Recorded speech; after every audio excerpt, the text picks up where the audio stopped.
नमस्कार दोस्तों, आज के इस कमाल के विश्लेषण में आप सबका स्वागत है। आज हम एक ऐसे कॉन्सेप्ट पर चर्चा करने वाले हैं जो सच में दिमाग की बत्ती जला देगा और लॉजिक यानी तर्क की बुनियाद पर ही सवाल उठा देगा। हम बात कर रहे हैं एक बेहद उलझा देने वाली पहेली की, द अनएक्सपेक्टेड हैंगिंग पैराडॉक्स, यानी अचानक फांसी का विरोधाभास। सुनने में ये कॉन्सेप्ट बड़ा आसान लगता है, लेकिन यकीन मानिए इस एक छोटी सी पहेली ने दुनिया भर के दिग्गज गणितज्ञों और दार्शनिकों को दशकों से चकरा के रखा हुआ है। तो चलिए इसमें थोड़ा गहराई से उतरते हैं और देखते हैं कि आखिर माजरा क्या है।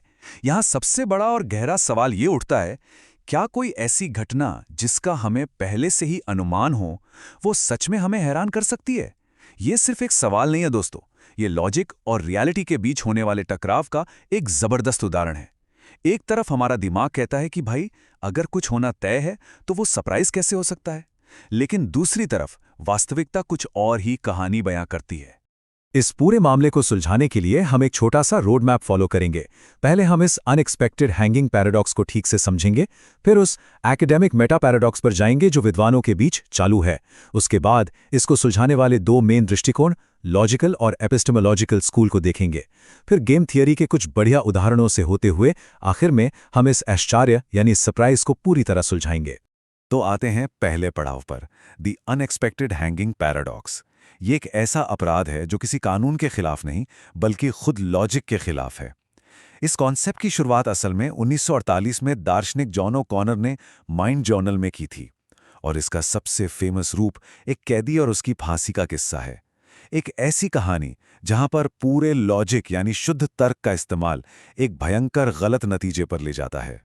ध्यान से सुनिएगा, क्योंकि जज ने सजा सुनाते वक्त बिल्कुल सटीक शब्दों में कहा था, आपको अगले हफ्ते किसी दिन दोपहर में फांसी दी जाएगी, लेकिन आपको उस दिन की सुबह तक नहीं पता होगा कि वो कौन सा दिन है।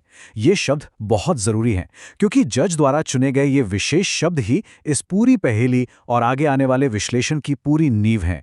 बस इन्हीं शब्दों को पकड़कर कैदी अपना दिमाग दौड़ाना शुरू करता है।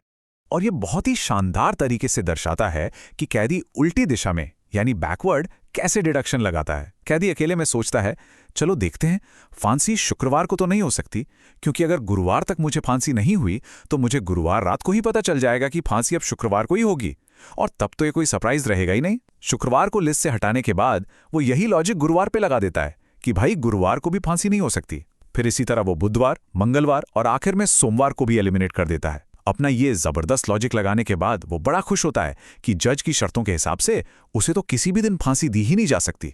अब आते हैं दूसरे पड़ाव पर, द एकेडमिक मेटा पैराडॉक्स। कहानी में असली ट्विस्ट तब आता है जब बुधवार की सुबह जल्लाद अचानक कैदी के पास आ टपकता है। कैदी तो पूरी तरह से हैरा परेशान रह जाता है।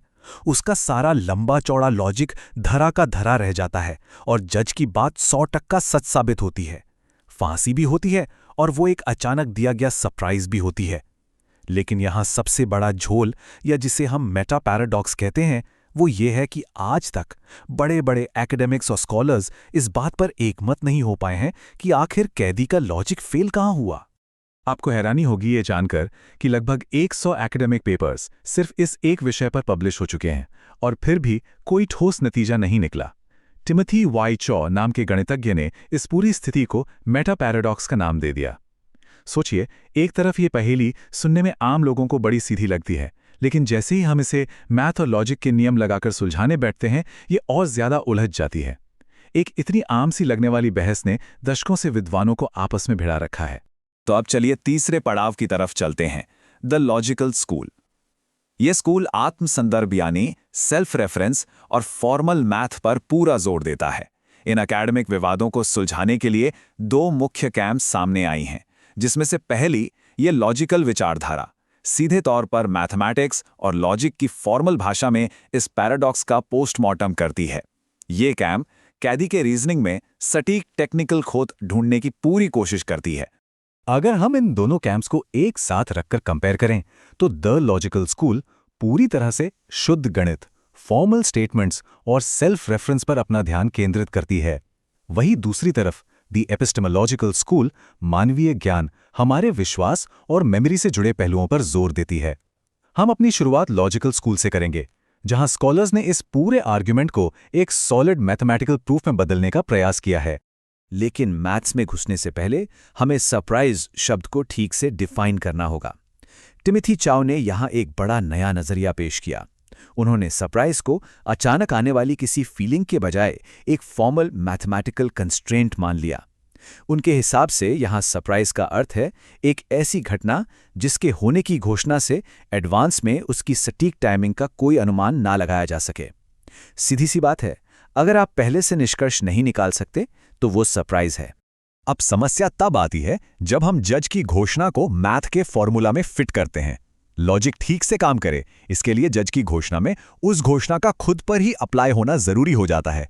इसे ही सेल्फ रेफरेंशियल स्टेटमेंट कहते हैं। गणितज्ञ फ्रेडरिक फिच ने इसमें प्रसिद्ध गोडल नंबर्स का उपयोग किया। ये एक ऐसी टेक्निक है जो लॉजिक और सेंटेंसेस को मैथ के नंबर्स में कन्वर्ट कर देती है, और उन्होंने ये मैथमेटिकली साबित कर दिया कि अगर जज की घोषणा को इक्वेशन में बदला जाए तो वो इनहेरेंटली सेल्फ कॉन्ट्रडिक्टरी यानी आत्मविरोधी बन जाती है। मतलब कैदी इसलिए गलत था क्योंकि वो शुरू से ही एक ऐसी शर्त पर अपना लॉजिक बना रहा था जो मैथमेटिक्स के हिसाब से खुद को ही काट रही थी। चलिए आगे बढ़ते हैं और देखते हैं कि ये आगे कैसे विकसित होता है। हमारा चौथा पड़ाव है द एपिस्टेमोलॉजिकल स्कूल। ये कैंप मैथ के इक्वेशन से बाहर निकलकर इस बात पर ध्यान देता है कि इंसान आखिर किसी चीज को जानता कैसे है। उनके अनुसार नॉलेज और सर्टेनिटी यानी निश्चितता का वास्तव में हमारी जिंदगी में क्या मतलब होता है। यहाँ पर यह 100% का आंकड़ा बहुत अहम हो जाता है। रिसर्चर क्रिस फ्रांसिस एंटो ने सर्टेनिटी का एक बड़ा इंटरेस्टिंग पैमाना प्रस्तुत किया। उनका मानना है कि जानने का सीधा सा मतलब है 100% यकीन होना। अगर किसी को 99% भी लगता है कि फांसी गुरुवार को होगी, तब भी वो 100% निश्चित तो नहीं है।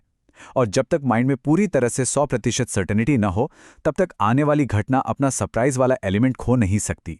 इस स्कूल की अपनी कुछ बुनियादी मान्यताएं हैं, जैसे कि अगर हमें ए और बी दोनों पता हैं तो इसका मतलब हमें ए भी पता है और बी भी पता है। दूसरी मान्यता यह है कि हमें सभी लॉजिकल सच पता हैं, और तीसरी ये कि किसी झूठी चीज को सच्चा मानकर जानना नामुमकिन है। सुनने में तो सब ठीक लगता है ना, लेकिन कापलान और मॉन्टेग्यू जैसे विद्वानों ने दिखाया कि जब कैबी इन्हीं मान्यताओं का यूज अपने उस बैकवर्ड लॉजिक में करता है तो ये मान्यताएं खुद आपस में विरोधाभासी हो जाती हैं। इसे ही दर्शन शास्त्र में पैराडॉक्स ऑफ द नोअर कहा जाता है। अब आते हैं अपने 5वें पड़ाव पर। गेम थियरी के उदाहरणों में यही बैकवर्ड इंडक्शन की समस्या। इस पहेली को थोड़ा और गहराई से समझने के लिए हम उस कोर्टरूम और कैदी से बाहर आते हैं। ये जो पीछे की तरफ से सोचने वाली, या जिसे हम बैकवर्ड इंडक्शन कहते हैं, ये समस्या सिर्फ उस फांसी के फंदे तक सीमित नहीं है। ये दुनिया की और भी कई चीज़ों में, खासकर गेम थियरी और इकोनॉमिक्स में आमतौर पर देखी जाती है। चलिए एक मज़ेदार कहानी सुनते हैं। मान लीजिए रॉबर्ट लुइस स्टीवेंसन की कहानी द बॉटल इम्प की तरह एक जादुई बोतल है जो आपकी हर मन्नत पूरी करती है। लेकिन एक शर्त यह है कि जब आप इस बोतल को बेचेंगे तो पिछली कीमत से हमेशा कम दांव पर बेचना होगा। अब लॉजिक लगाइए, कोई इस बोतल को 1 सेंट में तो खरीदेगा नहीं, क्योंकि वो उसे किसी और को सस्ते में बेच ही नहीं पाएगा। और अगर कोई 1 सेंट में नहीं खरीदेगा तो कोई उसे 2 सेंट में भी नहीं लेगा। बैकवर्ड इंडक्शन लगाते जाएंगे तो हम सीधा इन्फिनिटी तक पहुंच जाएंगे और लगेगा कि कोई इसे खरीदेगा ही नहीं। लेकिन कमाल की बात यह है कि वास्तविक दुनिया में ऐसे सौदों के खरीदार आसानी से मिल जाते हैं। अब यहां सबसे दिलचस्प बात यह है कि गेम थ्योरी का प्रसिद्ध इटरेटेड प्रिजनर्स डिलेमा भी यही सेम लूप दिखाता है, जिसमें 2 अपराधियों को आपस में धोखा देने या साथ निभाने का चुनाव करना होता है। अगर उन खिलाड़ियों को पहले से पता हो कि खेल ठीक कितने राउंड्स तक चलेगा, तो वो बैकवर्ड इंडक्शन लगाकर आखिरी राउंड से पहले ही धोखा देने का फैसला कर लेते हैं, और इस बेहद स्ट्रिक्ट लॉजिक के चलते वो हर राउंड में एक दूसरे को धोखा ही देते हैं। यहां भी शुद्ध लॉजिक एक बेहतर स्ट्रैटेजी की जगह आत्मघाती व्यवहार को बढ़ावा दे रहा है। और अब छठा और आखिरी पड़ाव, रिजॉल्विंग द सरप्राइज। अब जब हमने इस उलझी हुई पहेली को अलग अलग नजरियों, स्कूल्स ऑफ थॉट और थियोरीज के लेंस से देख लिया है, तो वक्त आ गया है इन सभी टुकड़ों को एक जगह जोड़ने का और अपने आखिरी निष्कर्ष पर पहुंचने का। तो सबसे महत्वपूर्ण बिंदु ये निकल कर आता है कि हर एकेडमिक विचारधारा ने कैदी के लॉजिक के फेल होने का कारण अलग अलग जगह ढूंढा है। लॉजिकल स्कूल कहता है कि प्रॉब्लम जज की घोषणा के अंदर छिपे सेल्फ रेफरेंस और मैथमेटिक्स वाले विरोधाभास में है। एपिस्टेमोलॉजिकल स्कूल वही मानवीय ज्ञान और मेमोरी से जुड़ी गलत आशाओं में खोट निकालता है। और गेम थ्योरी हमें ये दिखाती है कि कैसे पेपर पर 100% काम करने वाली एक ऑप्टिमल स्ट्रैटेजी और रियल लाइफ के वास्तविक व्यवहार के बीच का अंतर इस पैराडॉक्स को जन्म देता है। पर इन सबके बाद आखिर में सच्चाई यही है कि फॉर्मल लॉजिक के आपस में उलझकर नाकाम होने के बावजूद आश्चर्य यानी सरप्राइज वाला एस्पेक्ट पूरी तरह बरकरार रहता है। घटना सच में घटी, जज की बात बिल्कुल सच निकली। कैदी चाहे अपने दिमाग में जितने मर्जी लॉजिक के महल बना ले, लेकिन जिस दिन जल्लाद उसे लेने आया वो साइकोलॉजिकली सच में शॉक्ड था। उसका सारा का सारा डिडक्शन एक ही सेकंड में ध्वस्त हो गया। और दोस्तों, यही चीज इस पूरे विषय को इतना खास बनाती है। इस आखिरी सवाल पर जरा गौर कीजिए। अगर बिल्कुल शुद्ध, ठीक और ठोस लगने वाला लॉजिक भी हमें ऐसे परिणामों की तरफ ले जा सकता है जो सच में असंभव लगते हैं, तो फिर किसी भी चीज को लेकर हमारा खुद का सर्टेनिटी वाला यकीन कितना भरोसेमंद है? हमारी इंसानी सोच और लॉजिक की आखिरी सीमाएं कहां तक हैं? इस सोचने पर मजबूर कर देने वाले सवाल के साथ ही आज का हमारा ये एक्सप्लेनर यहीं समाप्त होता है। इस पहेली ने सदियों से दिमाग को झकझोरा है और मुझे पूरी उम्मीद है कि इसने आप सभी को भी अपना दिमाग दौड़ाने पर मजबूर जरूर किया होगा। हमारे साथ इस एक्सप्लेनर में जुड़ने के लिए बहुत बहुत धन्यवाद।